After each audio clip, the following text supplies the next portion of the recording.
betul. Benar. Jadi topik kali ini tuh sangat menarik karena bisa menjadi wawasan untuk teman-teman semua agar bisa mengetahui bagaimana sih caranya untuk bisa mendapatkan kesempatannya.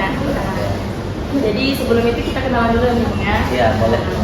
Jadi perkenalkan, saya Adila Finanda dari Himpunan Mahasiswa Akuntansi Universitas Palembang Raja Ali Haji. Nah, ini ada rekan saya Nur Aida Piliana dari mahasiswa Himpunan.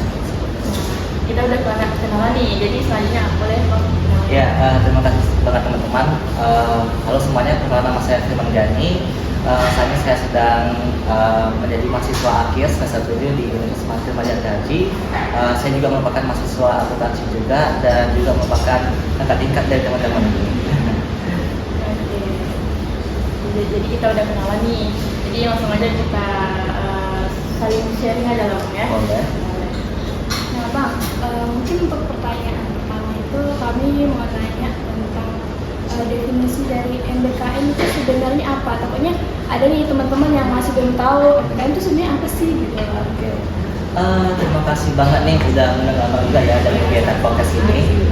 Kalau untuk definisi MBKM sendiri ya, kalau dari abang sendiri perspektif abang itu salah satu program yang benar-benar kayak bisa diikuti oleh seluruh mahasiswa tanpa adanya diskriminasi dan dari jurusan manapun dan fakultas manapun dan dari universitas manapun itu bisa banget mengikuti ini. Jadi kalau MBKM itu adalah magang merdeka kampus merdeka atau lebih kayak mahasiswa ini boleh loh mengikuti program-program yang disediakan oleh Kemendikbudristek tanpa harus menjadi salah satu bagian dari kampus terfavorit atau lain sebagainya.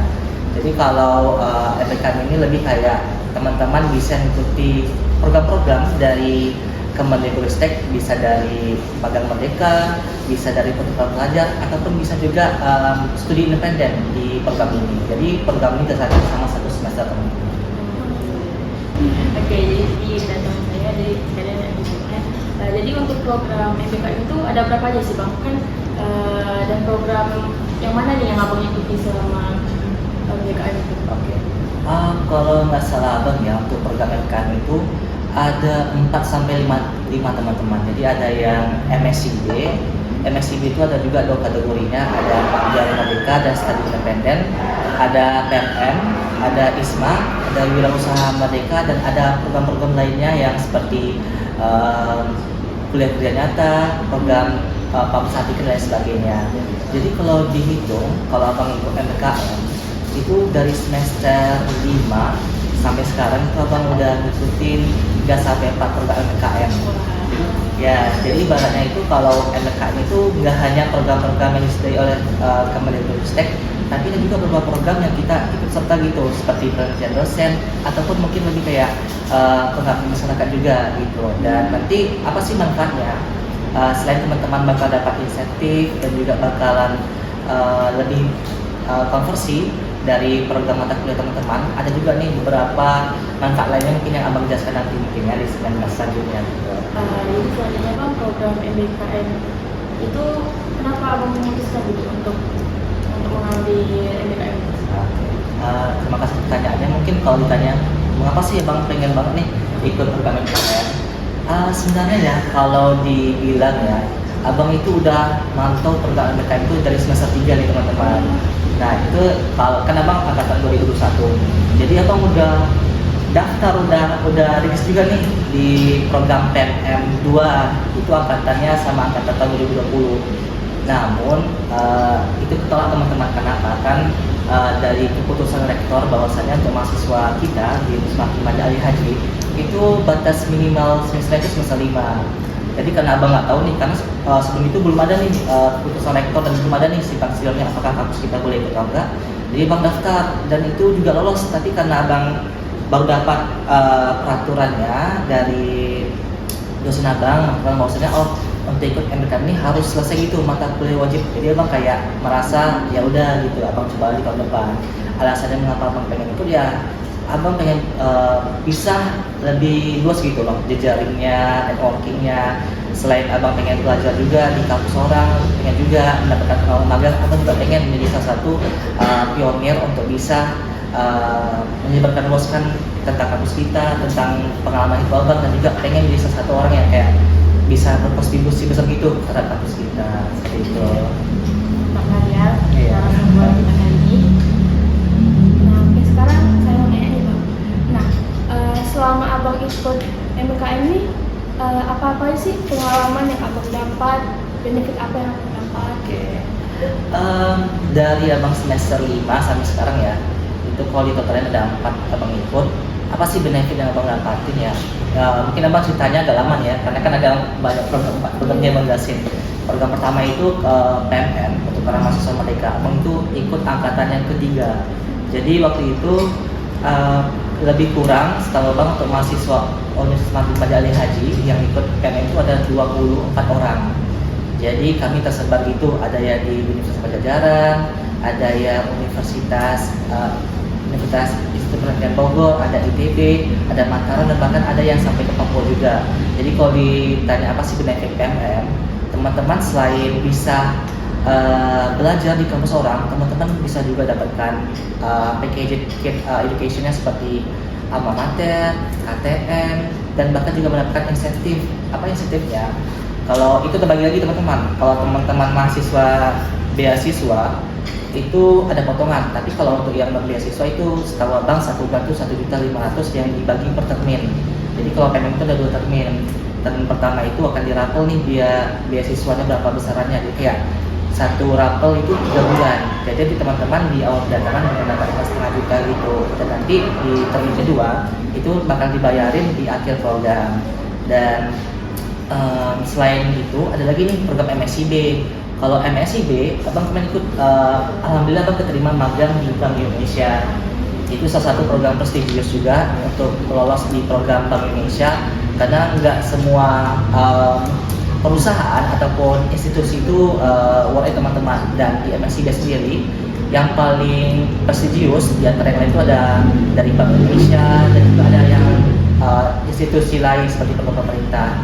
Di sana abang juga alhamdulillah dapat beberapa package tentang magang, ada juga insentif, dan juga dapat gaji juga, ada tegur. Dan sampai sekarang alhamdulillahnya abang masih mendapatkan kesempatan untuk bisa juga nih freelance di Bank Indonesia. Kadang abang juga bantu-bantu juga jaga booknya, dan juga itu dibayarin juga teman-teman. Dan terakhir itu abang ikut study independent.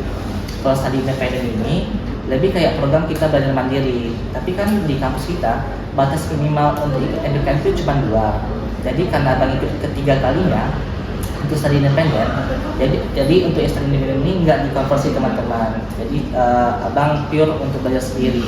Dan apa sih yang abang dapatin? Ya, yang pertama abang bakal dapat gelar sertifikasi karena abang ikut di studi independennya Marti Muda dan International Certificate in Full Economics. Nanti abang bakal dapat sertifikasi full economics di bagian financial sustainability economics itu nanti. Dan selain itu abang kemarin juga nih pengabdian bersama dosen. Itu salah satu program dari Kemendikbudristek, hibah dari PMMDR TPM. Jadi dosen abang nih dapat hibah gitu publikasi dan penelitian di desa pengundang, dan abang alhamdulillah juga diikutkan sertakan. Jadi itu dikonversi hanya untuk KKN aja atau peserta teman-teman. Selanjutnya nih, setiap perjalanan pasti ada lika-likunya ya, Ya, Pak. benar banget. Jadi dari abang awal masuk ke uni itu sampai bisa abang dapat prestasi MBKM itu apa aja sih bang? Luar biasa banget teman-teman. Sebagai mahasiswa hybrid coronavirus itu benar-benar kayak kita merasakan pas pertama kali semester 1 semester 2 itu abang nggak pernah belajar di kampus, itu kebetulan full di rumah. Jadi kayak kita merasakan orang-orang PPKMB, ospek itu kan kebanyakan pengalaman yang benar-benar aku lupakan kan di bagian itu. Jadi kami cuma hanya zoom doang teman-teman dari jam 7 pagi sampai jam 5 sore, dan itu benar kayak hampir kayak pengalaman itu benar nggak ada. Pas abang udah mulai masuk offline itu di semester 3, jadi abang kepo-kepo nih ada program MBKM. Jadi kayak di program MBKM itu kita bisa belajar di luar kampus loh selama 1 semester. Dan abang mulai belajar ini semester 3, semester 4. Di semester 3 kan abang udah bilang kalau abang nggak bisa lolos PMM, jadi abang kayak belajar lagi nih, ngumpulin sertif, ngumpulin program-program yang abang ikuti, pelatihan dan lain sebagainya. Dan ya suka duka juga banyak teman-teman tantangannya. Ya yang pertama kan di kampus kita kan MBKM ini masih terbilang baru kan teman-teman. Jadi kadang ada dosen, ada juga orang-orang di kampus yang belum mengenal nih apa itu MBKM.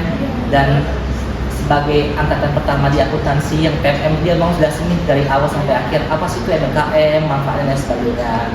Dan setelah proses negosiasi yang cukup panjang bersama dekan, bersama Kapolri, alhamdulillah dibolehin asal jurusan sama mata kuliah itu harus senil sama jurusan abang akuntansi. Dan suka dukanya cukup banyak teman-teman ya. Banyak tantangan selain abang perlu nyiapin berkas sendiri. Kadang juga dosen-dosen itu ataupun pihak-pihak tertentu juga bilang bahwasanya berkas-berkasnya karena mereka belum pernah belum pernah menerima mahasiswa MKM, kadang mereka juga nggak tahu nih apa yang perlu dilakukan untuk saya sendiri untuk MKM. Dan itu betulan saya harus cari sendiri informasinya di YouTube, di Instagram, sosial media lainnya. Dan benar-benar itu perjuangannya cukup berat teman-teman. Karena apa? Karena kan hal-hal yang belum pernah kita tahu harus kita pelajari sendiri tanpa ada bantuan atau pendamping. Dan itu benar-benar kayak luar biasa banget. Selain ngumpulin berkasnya susah, ngumpulin tanda tangan, mengumpulin administrasinya cukup susah teman-teman untuk daftar ini. Dan pengalaman itu yang benar-benar mengajarkan bahwasannya perjuangan yang berat bakal menghasilkan sesuatu yang manis dan akhirnya. Dan alhamdulillahnya berkat kegigihan abang semua teman-teman abang di angkatan pertama mahasiswa akuntansi MKM, akhirnya sampai ke generasi sekarang mahasiswa akuntansi juga boleh ikut serta MKM.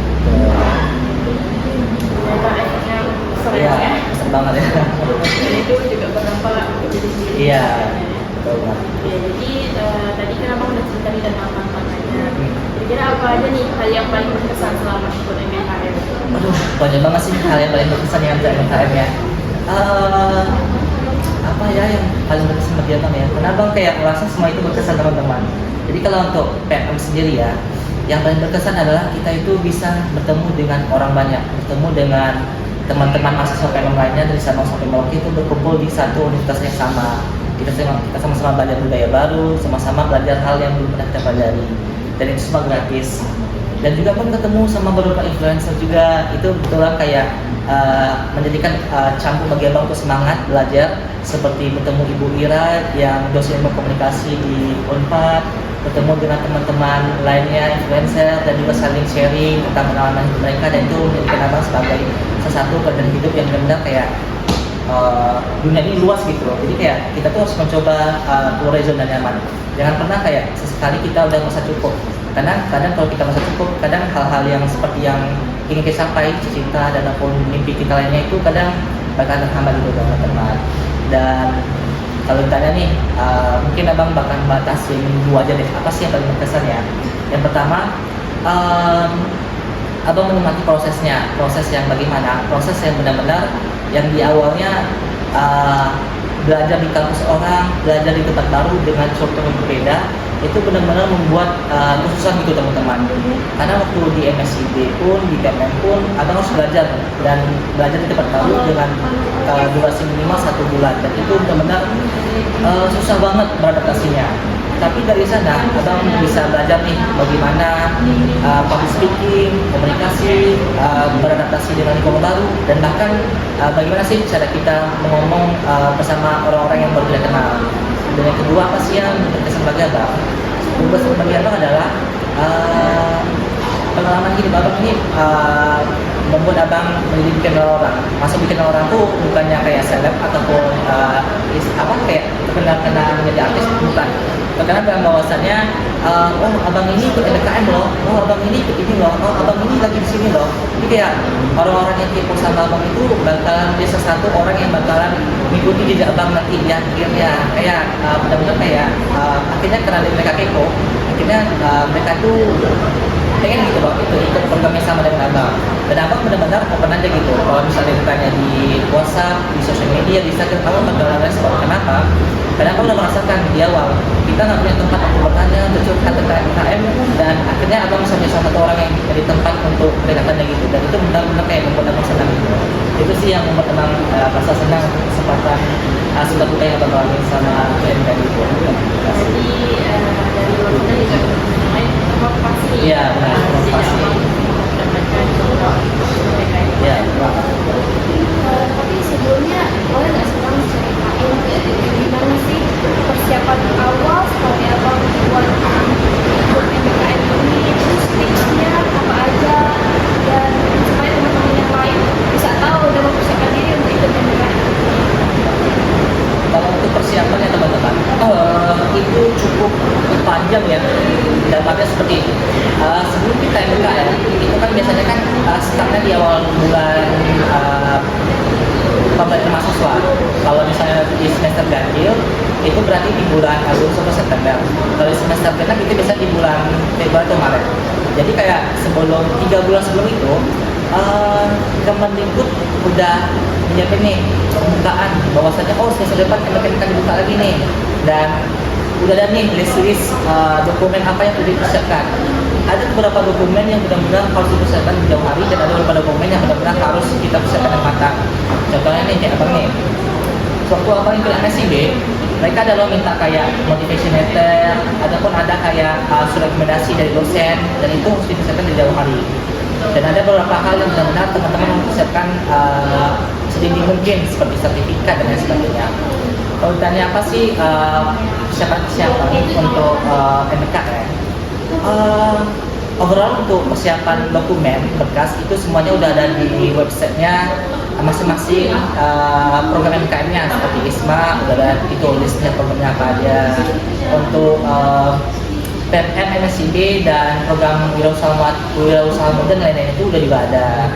Cuman hal yang menurut abang perlu teman-teman khawatirkan dan perlu teman-teman lebih fokus itu tanya-tanya dulu terhadap alumninya, apa sih programnya, apakah enak atau tidak, apakah ada positif atau negatifnya. Kalau misalnya mereka bilang, oh ini enak, ini bagus, bermanfaat, tanya-tanya lagi nih sama alumni lain. Kadang perspektif alumni satu sama lain itu berbeda gitu.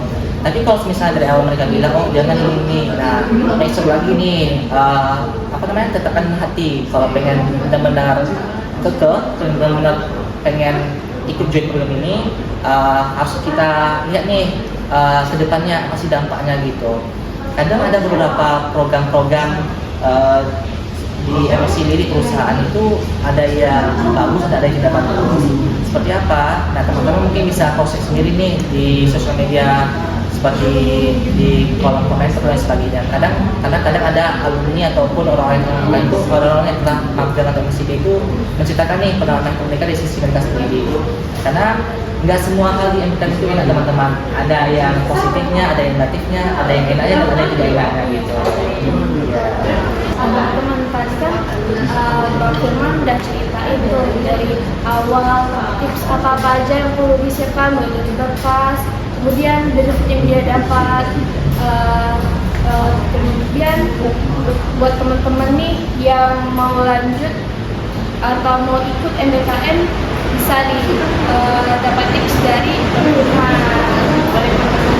Iya. Mungkin ini pertanyaan terakhir ya. Jadi mungkin ada nggak sih apa pesan dan pesan buat teman-teman yang mau ikut MBKM supaya lebih semangat lagi? Pesan dan kesan abang terkait untuk teman-teman yang di MBKM ya. Sebenarnya abang cuma cukup satu aja kata abang bilang bahwasanya apapun teman-teman program yang teman-teman pilih, apapun langkah yang teman-teman pilih, ingat hal baik dan hal negatifnya, ingat konsekuensinya di masa depan nanti. Karena ya jujur aja ya, itu ada beberapa hal yang abang sesali karena bagi MBKM, seperti misalnya nih ada mata kuliah yang abang tinggalin, dia abang nggak bisa belajar gitu, nggak bisa tahu materinya, nggak bisa belajar program-programnya, dan itu bakal berdampak nih teman-teman di semester 7 nanti di bagian skripsi dan bagian komprehensif. Nah teman-teman harus belajar nih, harus belajar mandiri, karena di MBKM mungkin ya dari 100% mata kuliah yang mirip itu cuma 20% atau 30%. Jadi sisanya itu teman-teman harus mandiri. Dan sekarang abang cukup stabil ya untuk belajar mandiri ya, untuk belajar yang mata kuliah yang tinggalin. Dan kadang itu yang membuat abang juga takut nih untuk di sidang akhir abang, karena itu bakalan diulang lagi nih mata kuliahnya. Karena kan abang MBKM udah 2 kali dan 1,5 tahun nggak di kampus, jadi kayak membuat abang semakin worry gitu, karena ya mata kuliah abang tinggalin itu juga signifikan dengan jurusan dan gelar abang nanti akuntansi. Dan harapan abang ya untuk teman-teman yang pengen ikut MBKM, nggak apa-apa, ikut aja, coba aja semua program-programnya. Kalau misalnya batas minimalnya 2, ya ikutin aja nanti satu tahun atau 2 semester untuk programnya. Cuman ingat, kewajiban kita dalam mahasiswa, jangan sampai terlena dengan hal-hal yang teman-teman dapatkan seperti teman-teman traveling dan sebagainya, itu boleh. Cuma sebagai mahasiswa teman-teman harus belajar, jangan lupa belajar, tugas dan ujian itu jangan sampai tinggalin. Karena jujur teman-teman, sewaktu MKM di PMM atau PMSD, itu banyak mahasiswa yang karena susah bagi fokus, susah manajemen waktu, jadi mereka akhirnya terlena gitu, dan akhirnya membawa nilai yang nggak sesuai dengan ekspektasi dosen. Itu jangan sampai berlaku bagi teman-teman, karena ya bukan hanya orang tua aja yang berharap teman-teman sukses, tapi dosen juga berharap teman-teman itu sukses. Jangan sampai bikin ekspektasi ataupun harapan dosen itu menjadi buruk ke teman-teman, karena ya karena teman-teman setelah diberikan kepercayaan, udah diberikan trust of yourself, jangan sampai membuat itu menjadi salah satu bumerang bagi teman-teman. Dan harapannya ya tetap semangat. Memang si MBKM itu program yang cukup sulit diprediksi, karena kita lulus dan tidak lulusnya itu juga random ya teman-teman, karena yang tahu hanya panitia dan skornya pun nggak ditahu. Jadi kayak kalau teman-teman gagal ataupun tidak lulus programnya, jangan kecewa, coba program lain ataupun daftar di tahun depan atau semester depannya gitu. Ya, jadi kali ini tuh benar-benar luar biasa kita. Perjalanan itu nggak rumit ya teman-teman. Maksudnya nggak mudah untuk dijalani. Pasti ada tantangannya, ada pengorbanannya. Jadi untuk teman-teman semua tetap semangat, jangan pernah putus asa. Kalau sudah gagal, coba lagi ya. Iya, coba lagi. Baik, jadi mungkin cukup sampai sini dulu ya teman-teman. Jadi buat teman-teman yang udah punya niat buat ikut MBKM, persiapkan betul-betul dan pikir matang-matang. Mungkin kami pamit undur diri. Sampai jumpa di video selanjutnya. Bye.